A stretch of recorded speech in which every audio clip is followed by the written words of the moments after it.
irei falar sobre a mensagem de Pai Damião: não deixe o mingau da vida esfriar. Muitas vezes em nossa vida a gente deixa oportunidades para o depois e aí vai comendo pelas beiradas, e quando a gente chega ao centro do mingau, já está tudo frio. Deixa o mingau lá esfriando para esperar um melhor momento e aí depois o mingau fica tão frio que a gente também nem tem vontade, porque mingau, que é mingau, só presta morninho, né? Porque ninguém come mingau frio, gelado. Então, eu separei essa imagenzinha aqui para a gente lembrar principalmente o mingau da nossa avó. E aí eu separei alguns trechos. O primeiro trecho que iremos refletir é o seguinte: cada um que está aqui no Projeto Terra desempenha tarefas importantíssimas para o despertar da humanidade. Então isso daí, corriqueiramente, aqui no Água de Aruanda, a gente sempre vem falando da importância de cada ser humano que está efetivamente aqui no Projeto Terra. Todos nós somos importantíssimos. Somos seres individuais, partindo para uma evolução nossa, juntamente com o coletivo. Então isso daí é uma peça muito importante que os mestres, a todo instante, mandam mensagens, direcionamentos, canalizações, enfim, de todas as searas, quer seja de Umbanda, por meio de um preto velho, de um caboclo, quer seja pela Fraternidade Branca, pelos mestres ascensionados, de várias direções, são recepcionadas mensagens para sempre o progresso da nossa consciência principalmente, mostrando que o Deus que antes nós buscávamos fora está dentro de nós. Então, somos peças importantíssimas dentro desse projeto. E aí o outro texto bem interessante da mensagem: já fez o grande exercício da gratidão diante de todos os seus sofrimentos, amarguras e decepções. Então isso daí, às vezes, a gente não honra as nossas amarguras, as nossas decepções e os nossos sofrimentos. A gente que eu digo, nós seres humanos, tem um hábito de querer colocar tudo debaixo do tapete. A gente não fala em um monte de coisas, situações da nossa vida. Nem mesmo quando a gente se propõe a fazer uma terapia. Muitas vezes a gente chega de frente para um terapeuta para tentar ludibriar o terapeuta, ainda sustentando um personagem que a gente insiste ainda em manter. Então, isso daqui eu achei importantíssimo. Já fez o grande exercício de gratidão diante de todos os sofrimentos, amarguras e decepções, porque graças a tudo isso compõe o que somos hoje. Eu sou o reflexo de todas as minhas decepções, sofrimentos e amarguras. Inclusive, também, eu sou o reflexo de coisas boas que foram oportunizadas de acordo com o meu ponto de vista, de acordo com o meu ponto de referência, que eu julgo o que seja bom, assim como de acordo com todas as minhas decepções, sofrimentos e amarguras, me fez impulsionar para dar passos em minha vida.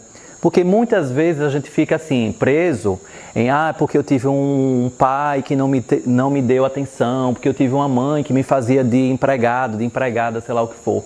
Mas graças a tudo aquilo, você buscou algo melhor. Porque se fosse uma mãe que toda vez que te colocasse no colo e dissesse que você não precisava se preocupar com nada da vida, você não iria batalhar para a vida. Você ia achar que a vida era feita de somente flores, não ia enxergar os espinhos e ia viver de forma fantasiosa. Então, graças a Deus, nós tivemos todas as pessoas que passaram em nossa vida, quer seja de sofrimento, quer seja de benesses. Graças a todas essas pessoas, a todas essas situações, sofrimentos, amarguras, coisas boas, coisas não tão boas, nós somos o reflexo de agora, porque é o agora que está valendo efetivamente, né? Então, vamos exercer a gratidão. Parece até um contraponto, né? Eu agradecer uma decepção, sim, eu tenho que agradecer aquelas pessoas que me fazem refletir. Se eu sofri, eu tenho que identificar qual a parte de mim que estava dentro daquele sofrimento. Qual a parte de mim que estava dentro daquela decepção. Porque eu não posso também ficar somente no papel de vítima. Eu também fiz muitas pessoas se decepcionarem, sofrerem e se tornarem amargas por conta de alguns comportamentos que eu provoquei. Então, enquanto a gente só fica o meu pesar, o meu sofrimento e dane-se o mundo, fica complicado a gente falar em evolução, expansão de consciência, muito mesmo a gente começar a tratar pessoas. Porque às vezes eu fico muito preocupado com cursos, eu posso falar de Reiki, né, que é o curso que eu ministro, que é um curso de um dia, uma manhã e uma tarde. E aí as pessoas às vezes fazem cursos de um dia e já incorporam o papel do terapeuta e vão sair diagnosticando casos e pessoas, mentes, direcionando destinos, como se tivesse a competência plena, só que a gente sabe que é uma coisa muito profunda. E terapeuta não tem autoridade de diagnosticar nada. Quem diagnostica é médico, psicólogo, psiquiatra. Terapeuta não tem autoridade para diagnosticar. Então, infelizmente, o que a gente vê aí afora, em muitas pessoas, fora os que são efetivamente comprometidos e competentes, é um diagnóstico exacerbado de fantasias, de aprisionamentos ainda mais da mente. Ou seja, a pessoa chega num terapeuta de um jeito e fica pior do que estava antes. Então a gente tem que ter muito cuidado, aproveitando essa questão da gratidão, dos sofrimentos, amarguras e decepções, porque quando a gente fica em estado de vulnerabilidade, a gente abre nossa vida àquela primeira pessoa que nos promete cura, como o Fábio falou. Está muito na moda a gente falar que as terapias trazem curas, que vai curar, vai curar, vai curar. Só que a gente sabe que a pessoa só se cura se a pessoa quiser. Se a pessoa abrir as portas para a cura. Porque não adianta alguém vir aqui em Águas de Aruanda fazer uma limpeza energética, quer seja um caboclo, um preto velho, ou aí outra autoridade espiritual, e a pessoa, ao cruzar o portão, mantém o mesmo padrão vibratório de pensamentos, comportamentos, atos, palavras. Então, a pessoa vai visitar tantos outros centros espirituais e não vai resolver enquanto a pessoa não mudar. Não adianta a pessoa chegar em Águas de Aruanda, por exemplo, com sofrimentos, amarguras, decepções, traumas materializados no corpo, frequentar um hospital espiritual e mantiver os mesmos hábitos alimentares e os mesmos hábitos de sentimentos, emoções, purgativos. Então, quem está brincando com quem? Né? Então a gente está deixando o mingau da vida esfriar, porque a gente está numa brincadeirinha efetiva de viver, quando na realidade a gente não pode deixar que o mingau da vida esfrie. Caso contrário, a gente está brincando com as nossas oportunidades muito fortes, né? De estar encarnados. E aí tem outra parte que é assim. O importante é que vocês lutaram e buscaram não impor a sua verdade, mas de uma maneira argumentativa, mostrar ao outro possibilidades diante das situações da vida. Isso daí é muito importante. Me fez refletir bastante, eu até coloquei o post verdade. Por quê?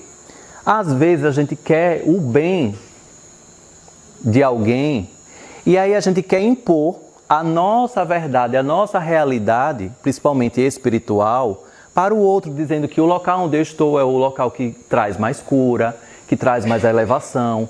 Mas quem disse que o outro está em um patamar pior do que o seu? Está pior no seu ponto de vista. Mas às vezes você é quem está equivocado e a pessoa não. Então essas questões de imposição de verdade, de certo e errado, a gente sempre tem que ter um controle do nosso ego. Porque o nosso ego nos faz confundir efetivamente o que é ilusão e o que é realidade. A gente tem às vezes certeza tanto que está vivenciando uma verdade tão absoluta que a gente sai impondo as nossas realidades para quem quer que seja. Só que as nossas verdades são nossas, são nossas. O outro, ele tem, vamos dizer, o dever de respeitar o nosso ponto de vista e a nossa verdade. Mas o outro não tem a obrigação de internalizar o que a gente diz que é verdade. Então, quando a gente trata de verdade, a gente tem que estar sempre de peito aberto para falar o que a gente quer, de acordo com a nossa verdade, e também recepcionar o que o outro vai fazer com aquilo que a gente julgou como verdade. Porque todos têm as suas verdades. É tanto que os mentores espirituais, quando passam essas mensagens, por exemplo, eles sempre falam: não absorvam todas as palavras dessa mensagem como absolutas. Construam as suas verdades. Porque nem eles detêm a verdade absoluta, porque eles estão falando de acordo com o ponto de vista de evolução deles. Mas às vezes a gente tem um outro ponto de vista porque o ciclo que a gente está vivenciando ainda não consegue acompanhar o que efetivamente nas entrelinhas ele quis dizer para a gente. Então, a verdade sempre tem que ser muito bem respeitada. Os tarefeiros da luz vão sendo colocados nessa gincana do corpo e da mente. Veja que interessante que ele utiliza, gincana do corpo e da mente. importantíssima para que vocês enxerguem que o comportamento do outro repercute dentro de você, exatamente do que está mal resolvido dentro de você. Isso daí a gente exaustivamente vem falando aqui no Águas de Aruanda. O que o outro interfere em você é porque está mal resolvido dentro de você. Porque enquanto a sua paz estiver nas mãos do outro, está tendo um equívoco. Porque o outro está pleno de retirar a sua paz. Porque você entregou a sua paz para o outro. Porque a gente, nós seres humanos, vivemos sempre para que o outro nos complete. Nos complete, ao invés de que o outro nos compartilhe emoções, sentimentos, momentos. Mas a gente sempre está em busca do outro para nos completar, quer seja no relacionamento de íntimo, de amigo, enfim, familiar. Sempre a gente quer que o outro nos complete. Só que nós somos autônomos, nós somos autossuficientes. O outro está para compartilhar momentos e sentimentos e não para nos completar em nada. Porque isso daí é a gente entregar a nossa paz para o outro. Então isso daqui, na mensagem de Pai Damião, ele deixa sacramentado de que se o outro retira a minha paz, é porque aquela questão está muito mal resolvida dentro de mim e eu devo mergulhar dentro das minhas águas para perceber o que efetivamente precisa ser colocado no lugar. Caso contrário, sempre eu vou ficar batendo na mesma tecla, fazendo o mesmo personagem, que somente eu acredito neste personagem, porque os outros já perceberam que na realidade tudo é uma dramatização na gincana do corpo e da mente. Porque às vezes a nossa mente quer algo, mas o nosso corpo está respondendo outro. Então Kátia, às vezes ela me diz, olha, eu sou desse jeito, mas o corpo dela está me dizendo outra coisa. Quem nunca teve um sorriso amarelo diante de si? Um amigo que te abraça, que te beija, que diz que adora você, mas você enxerga perfeitamente que o corpo não está dizendo isso. A mente dele quer acreditar naquilo tudo que está dizendo, mas o corpo dele está dizendo coisa completamente diferente. Então a linguagem do corpo é interessantíssimo. Quando a gente aprende a observar, que é o estado de contemplação, que Pai Damião sempre fala, o estado de contemplação é a gente observar não só os lugares que a gente passa, mas também as pessoas que estão ao nosso redor. A gente aprende a linguagem do corpo. Então, quando o outro está efetivamente aberto para receber todas aquelas palavras que nós estamos ali depositando aos ouvidos dela, quando ela não está afim, isso daí a gente vai balizando. E nessa gincana entre corpo e mente, a nossa paz sempre tem que permanecer conosco. Que a minha paz é minha, não é do outro. Então, se eu estou deixando que o outro me desestabilize tanto, é porque eu estou entregando a minha paz para o outro. E isso daí é um grande risco. Enxerguem a paisagem, enxerguem o balanço das árvores, a contemplação. Abram suas janelas e enxerguem o belo naquilo que parece não ter nenhum tipo de atrativo.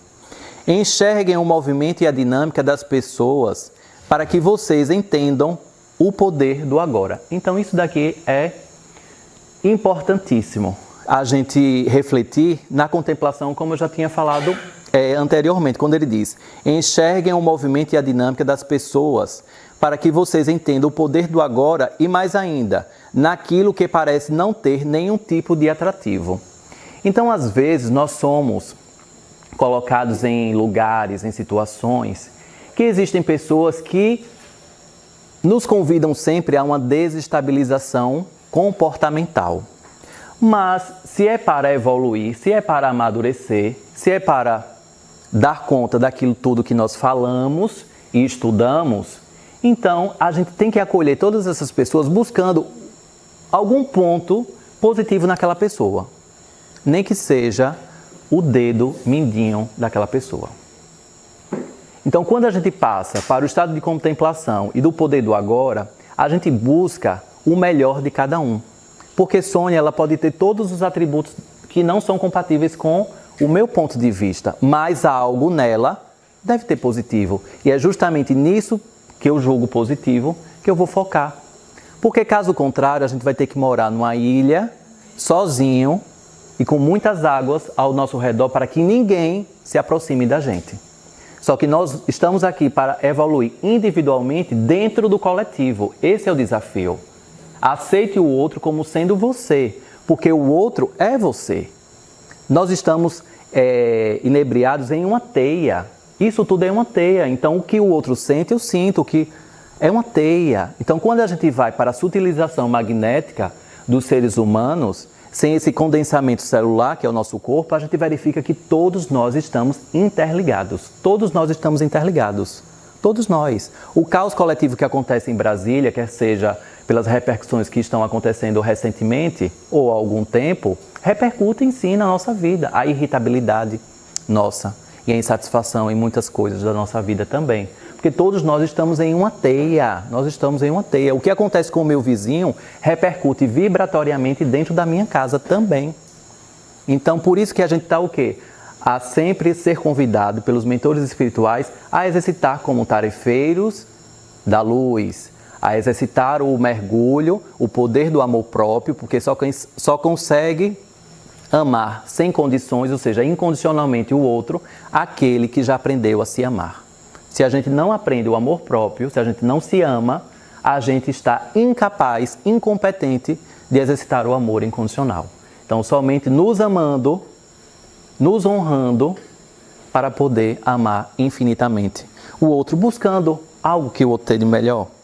Eu falo a minha verdade para você, mas eu fico muito magoado com você e sua reação. Veja que interessante essa parte.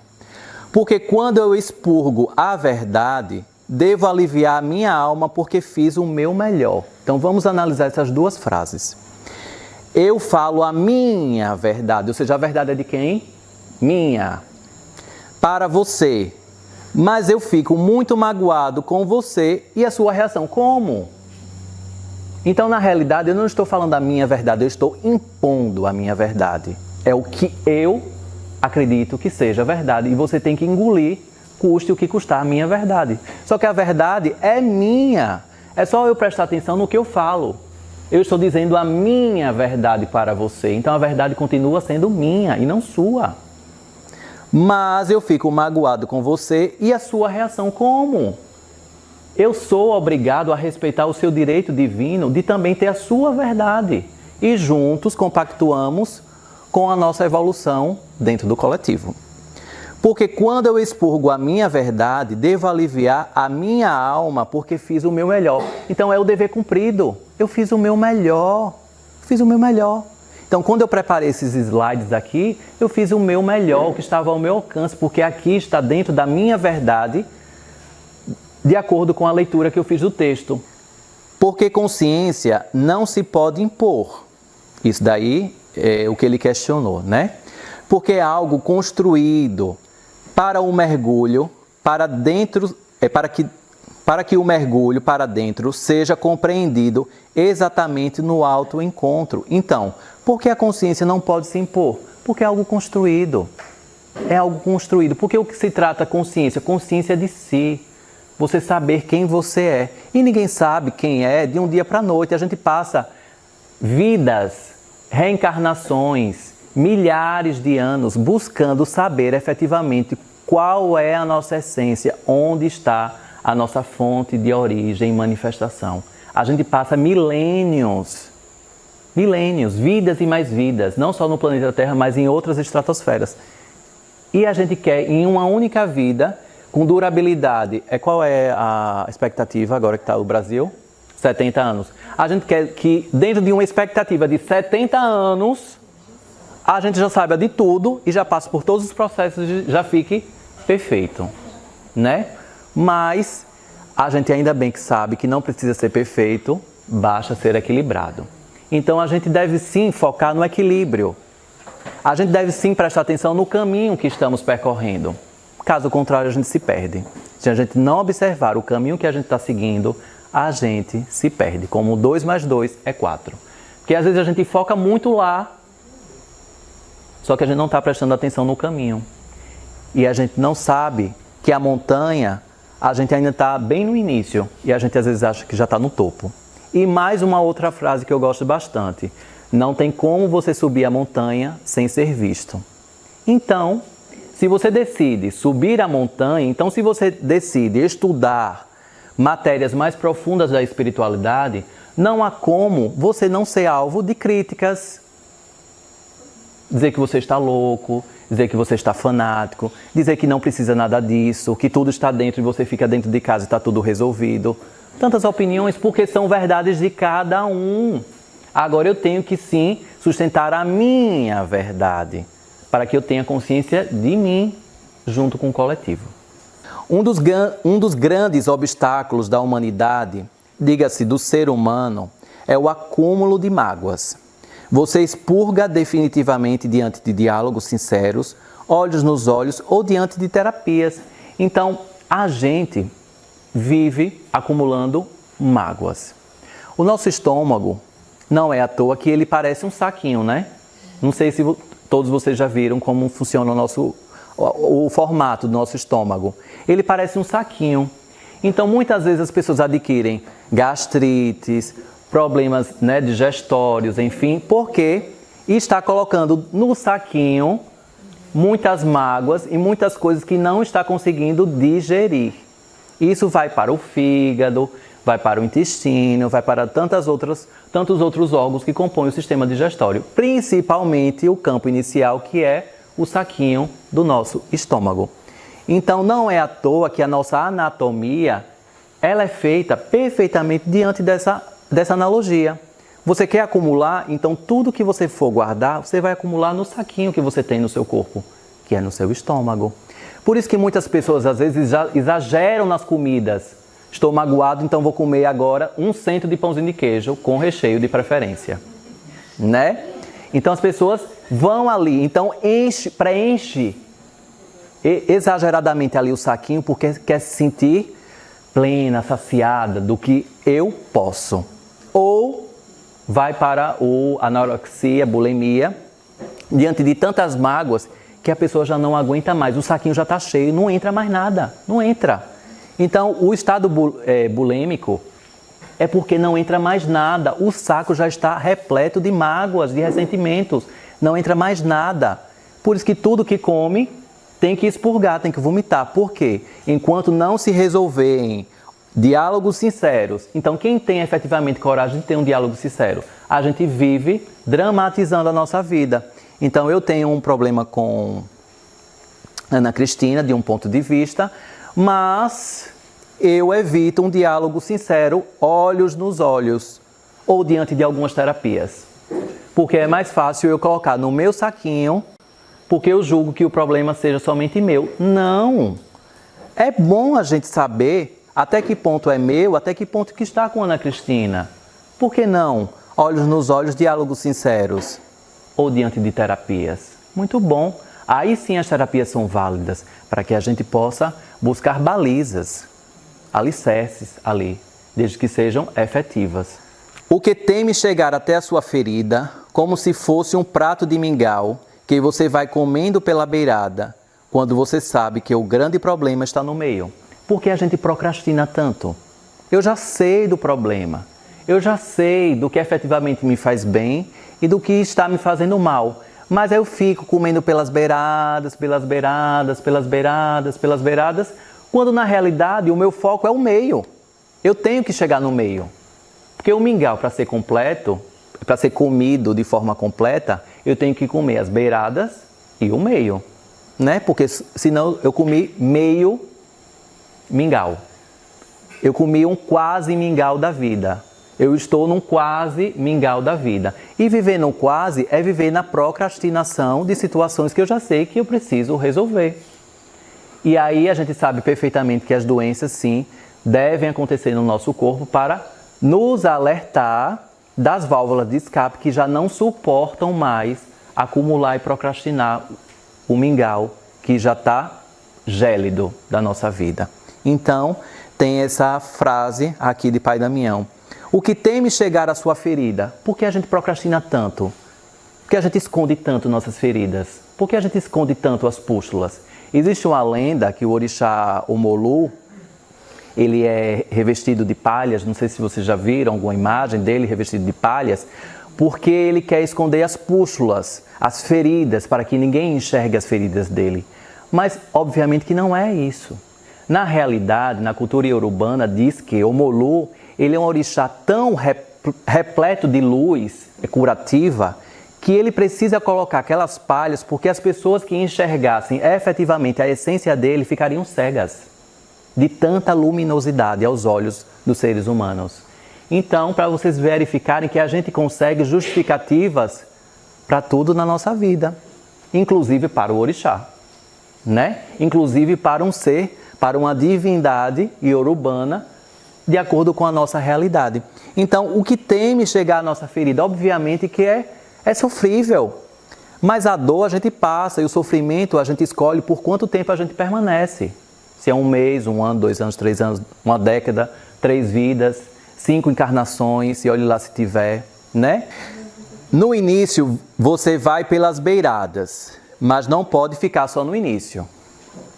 Tem que avançar para chegar diante de você mesmo. Então, no início, a gente vai fazendo uma coisa, vai fazendo outra, né? Vai fazendo uma dinâmica, vai fazendo uma terapia, chega na terapia um pouco tímido, falando somente do superficial, mas depois a gente vai aprofundando. Porque senão a gente vai ficar igual aquela vitrola quebrada, só repetindo aquelas mesmas histórias, e o terapeuta ali, o psicólogo, o psiquiatra, quem esteja atendendo você, fingindo que está acreditando em toda aquela dramatização que você está fazendo, né? Então, tem que avançar para chegar diante de você mesmo. Tem uma vivência no Divino Aterramento que é do espelho. A gente pega o espelho para pentear o nosso cabelo, para escovar os dentes, para, né, as mulheres para passar um batom, uma maquiagem e tal. Os homens também, né? Por que não passar uma maquiagem, um batom? E aí, mas quando a gente está diante de olhos nos olhos da gente, para enxergar o que efetivamente está dentro da gente, aí o bicho pega. Porque isso daí a gente não coloca como nossa prática diária, a nossa prática de vida. Nos enxergar, saber quem está ali refletido no nosso espelho. Quem está ali efetivamente refletido? Um personagem? Quem é você de verdade? Porque às vezes a gente fica participando de tantos workshops, de tantas palestras aqui no Água Jaruanda, lendo tanta coisa, estudando tanta coisa, PhDs em milhões de coisas, mas a gente esquece de olhar, de fazer uma terapia básica, que é ficar no mínimo 5 minutos olhando para o nosso espelho diante do nosso reflexo. Façam isso quando vocês puderem. Verifiquem onde efetivamente vocês estão, quem vocês estão e efetivamente para onde vocês querem chegar. Criem metas diante dos espelhos, criem metas diante de você mesmo, porque ali é você com você mesmo, sem mentiras.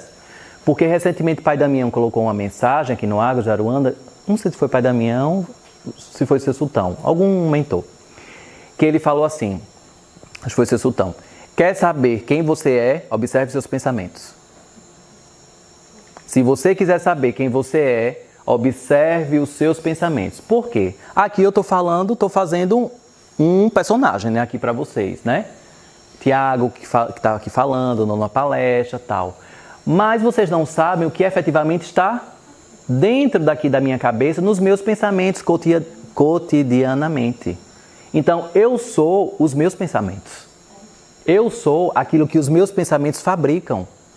Eu sou essa pessoa e não é essa pessoa que é apresentado para a sociedade.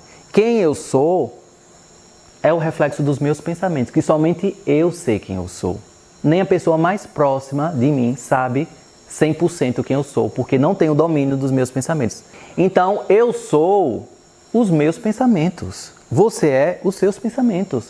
Então, observe quem é você por meio dos seus pensamentos.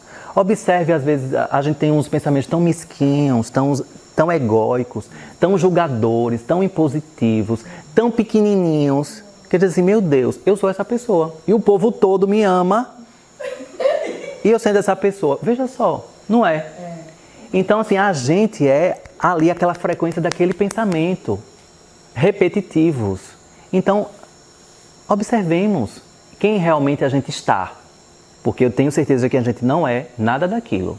Tenho certeza que a gente está aqueles pensamentos. Mas nós não somos aqueles pensamentos. Nós somos muito mais.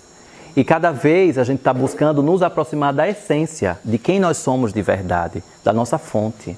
Esse é o desafio. Retirar o temor da doença é algo sublime. Não é ficar feliz porque está doente. É vivenciar a doença. A catapora, por exemplo, é um grande expurgo da alma. Veja só. A catapora, por exemplo, é um grande expurgo da alma. Alguns vão dizer, alguns da área de saúde vão dizer, não, é um vírus, é uma bactéria, sei lá o que for. Calma. São as dores da alma de muitas vidas. Que obviamente que a gente precisa de uma justificativa, a gente precisa de um vírus para justificar que a catapora foi provocada por conta de um vírus, né? É uma doença de verão, tal, enfim. Mas na realidade, espiritualmente, quem já teve catapora, eu já tive. E eu tive assim, rubéola no mês de setembro e catapora no mês de outubro, ou seja, minha alma estava querendo expurgar tudo, né? E aí o que? Ele coloca o quê? Por exemplo, a catapora, a gente vai entendendo algumas doenças que o nosso corpo vai passando, né? Então, por exemplo, a catapora é um grande expurgo da alma. Grande expurgo da alma. São as dores da alma de muitas vidas. Se eu soubesse, aos 7 anos, eu teria vivenciado bastante minha catapora. Dizer, expurga tudo, né? Mas a gente não tinha consciência. Eu não tinha, aos 7 anos, que ali era o expurgo da minha alma, que eu deveria aproveitar bastante o aprendizado daquela doença. Mas eu agora, com as experiências que eu tenho, todas as doenças que eu venho percorrendo, passando, eu vou exatamente buscando o que aquela doença está contribuindo para mim. O que ela quer me dizer? O que ela efetivamente está me dando o recado? Será que eu estou passando batido em algumas coisas? Será que eu estou negligenciando a minha alma, o meu corpo? Será que eu não estou alimentando bem a minha alma e somente o meu corpo? Porque tem pessoas que só alimentam o corpo, né? E agora com glúten e lactose, as pessoas estão paranoicas com glúten e lactose para o corpo. E a alma, ninguém quer saber se ela tem glúten e lactose, né? A alma, ela está negligenciada, porque as pessoas ficam paranoicas em somente o corpo, mas esquecem que nós somos a união de corpo e alma. Então devemos zelar tanto da alma quanto do nosso corpo. Dores de cabeça constantes, veja só, muitas vezes são como se fossem metástases emocionais de dores. Então quem tem dores de cabeça cotidianamente, verifique. Rancores, mágoas, ressentimentos, o não acolhimento da própria história de olhar para trás. Então veja só, quem tem dor de cabeça constante, na realidade funciona como metástase, ou seja, a alma já está em metástase. Metástase de quê? De dores, rancores, mágoas, ressentimentos, o não acolhimento da própria história de olhar para trás. Tudo isso. Uma dor de cabeça. Mas a gente pega, não vou dizer o remédio para não fazer merchandising de nenhum remédio, pega um remédio, toma, sem verificar efetivamente a causa daquela dor de cabeça. Possa ser que seja o quê? A ausência de água no corpo. Isso estou sendo bem leve, né? Falta de água, tal. Mas às vezes são essas questões, porque Pai Damião falou o quê? De dores de cabeças constantes. São aquelas dores de cabeça que nos acompanham. Dores de cabeça que o ser humano até já vai colocando como uma rotina. Já tem na minha sacola, na minha bolsa, esse remédio. Porque todo dia eu já tenho essa dor de cabeça. Olha, quando chega às 6 horas da tarde, já sabe, é a hora da dor de cabeça. Eu conheço pessoas que me falam isso. Olha, quando chega às 6 horas da tarde, já sabe que é a hora do meu remédio tal. Porque é a hora que vem a dor de cabeça. Vamos entender por que 6 horas da tarde? Será que é alguma mediunidade aí precisando de uma educação? O que é que efetivamente a espiritualidade tem a dizer? Justamente naquele horário vem aquela dor de cabeça. Vamos fazer um retrospecto. Identificar e dar o antídoto de acordo com o que cada um efetivamente é. Isso daí é importantíssimo, porque não existe receita de bolo. Na espiritualidade não existe receita de bolo. Alguns vão pedir mais amor, outros vão pedir mais sabedoria, outros vão pedir mais objetividade. Então tem pessoas que a gente tem que ser firme. Porque se a gente não for firme, for só no mais amor e na mais sabedoria, não anda. Então tem situações da nossa vida que a gente tem que acolher com mais amor. Ótimo. Mais sabedoria? Ótimo. E mais objetividade? Ótimo também. Porque senão, às vezes, a gente fica deixando o nosso mingau da vida esfriar. Por falta de objetividade. Porque, às vezes, são situações que chegam até nós que, se a gente não tiver objetividade, a gente vai deixando o mingau da vida esfriar. Porque a gente vai ficando irritado, a gente não está mais conectado com aquela situação e aí a gente está sendo educadinho. E de acordo com o seu sultão, pessoas boazinhas é para a gente dar descarga. Porque pessoas muito boazinhas, elas são falsas. Elas não condizem com a verdade. Porque elas ficam revestidas na capinha de boazinha. Só que na realidade a gente está correndo atrás do arquétipo da inteireza. E para sermos inteiros, revestir esse aspecto da inteireza, do arquétipo, nós devemos o quê? Colocar no nosso caldeirão mais amor, mais sabedoria e mais objetividade. Se a gente colocar mais objetividade na nossa vida, a gente consegue acelerar bem mais coisas, né não? Eu escutei recentemente de uma pessoa no meu trabalho que diz assim: sozinhos vamos mais rápido e juntos vamos mais longe. Eu achei interessantíssimo. Porque realmente, sozinhos a gente vai bem mais rápido. Né? Vai numa trilha. Se você for sozinho, você anda bem mais rápido. Se formos juntos, a gente vai muito mais longe, porque um vai estimulando o outro. Então, às vezes, a gente está deixando o nosso mingau esfriar porque a gente está indo muito rápido, porque a gente está indo sozinho. É o que eu quero, a minha verdade, simplesmente isso e acabou-se. Então, a gente tem que verificar se a gente quer ir mais rápido ou se a gente quer ir mais longe. Porque ir mais rápido não necessariamente é ir mais longe. Às vezes você vai mais rápido e chega num ponto que você não consegue mais passar. A despersonificação dos atos é importantíssimo. Porque não foi você quem fez. Você foi apenas um instrumento para a semente ser plantada num terreno adequado. Quem plantou, no final da história, fez apenas uma tarefa que precisava alguém fazer. Então, a gente faz uma ação na comunidade aqui do Mosqueiro. Alguém precisava fazer aquela ação. Ou não, né? Mas vamos colocar no que precisava ser feito.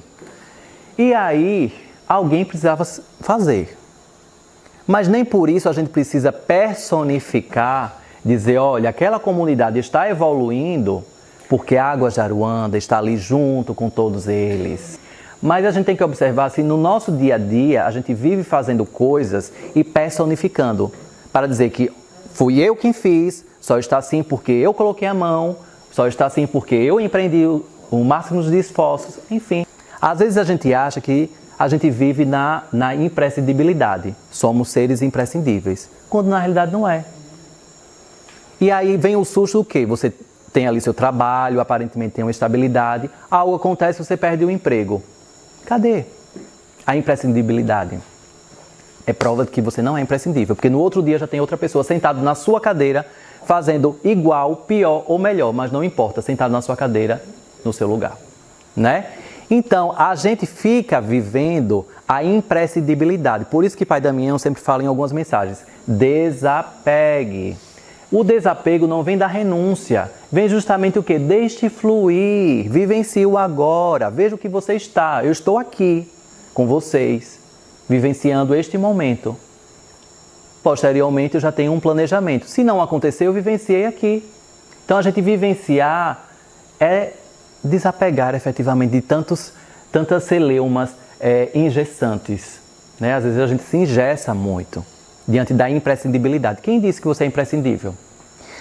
Os agradecimentos não são medalhas. Isso daqui é bem interessante. Os agradecimentos servem como mais um impulso para mostrar que está valendo a pena. Poxa, o hospital espiritual atendeu 150 pessoas em uma manhã. Que bom, porque na próxima segunda vão ser 200, 300, 400. O importante é que a gente se aprimore. A gente verifica onde foi que a gente falhou para que a gente possa estar à disposição de muito mais. Sempre dando excelência no que fazemos. Isso é importante, né? Porque senão a gente o quê? Fica no agradecimento como medalha. E os agradecimentos não são medalhas, não é para nos envaidecer. Quando o padre Fábio de Mello deu depoimento dizendo que ele estava em depressão, as pessoas acharam o caos, o pânico, como aquele padre, cercado de tantas coisas, o padre Marcelo Rossi também, como um padre famoso, tantas pessoas próximas, uma vida abundante. Quem disse? Isso daí é a sua verdade. É a minha verdade, mas não é a verdade dele. Né? Então a gente tem que verificar sempre que as medalhas, elas ficam no bolso, como diz Pai Damião. Guarde no bolso. As pessoas são muito ansiosas e querem que uma técnica, uma ferramenta despertem o que somente a pessoa pode fazer. A técnica é a ponte, mas é você quem tem que passar pela ponte. Então isso daí, acredito que eu já falei inicialmente, né? E muitas pessoas, diante de ansiedades e preguiça, eu acrescentaria aqui, né? Querem que as pontes tenham rodeirinhas, né? É como se fossem pontes rolantes, né? Para a gente seguir e ela nos guiar, né? Só que não existem pontes rolantes, tá? As pontes são do jeito que cada um necessita, tá? E aí estamos chegando no final do nosso bate-papo. E aí tem a última reflexão de Pai Damião, que é: falem as suas verdades sem guardar mágoas, para os desgastes serem cada vez menores. Exigir que todos façam igual é impossível. Somos seres individuais. É um apego, é um egoísmo. Então é um apego, a gente tem um apego de que o outro tem que ser igual a mim. Não, o outro é o outro, eu sou eu. Somos estruturas diferenciadas. Nós tivemos educações distintas. Os filhos nascem às vezes do mesmo pai, da mesma mãe, têm a mesma educação, estudam com os mesmos professores, a mesma diretriz, e cada um tem a sua personalidade própria, né? Então, é impossível exigir que todos sejam igual a mim. Ou seja, eu me coloco como referência. Isso daí é uma armadilha, a gente se colocar como referência. Não, eu estou no meu melhor de agora, de acordo com o que eu entendo como verdade. Assim como eu já vivenciei outras coisas, porque na época eu achava que eram as minhas verdades. E está tudo certo. Então a gente honrar o nosso passado, como aqui algumas reflexões disseram, a gente olhar para trás e honrar os nossos sofrimentos, o que deu certo, o que deu errado. Mas deu errado, mas a gente tentou que desse certo. A gente tentou, a gente fez de tudo para que desse certo. Então a gente precisa o quê? Desapegar e dar menos vazão ao egoísmo, que a gente vai ficar igual a essa moça aqui, ó. Né? Bem feliz, né? Dizendo o yes dos coaches, né? Os coaches gostam do yes, né? Então a gente vai ficar igual a essa moça aqui, ó, bem feliz, no topo aí de um prédio, preferência o helicóptero chegando, para nos levar aí para algum lugar, né? Uma ilha, quem sabe.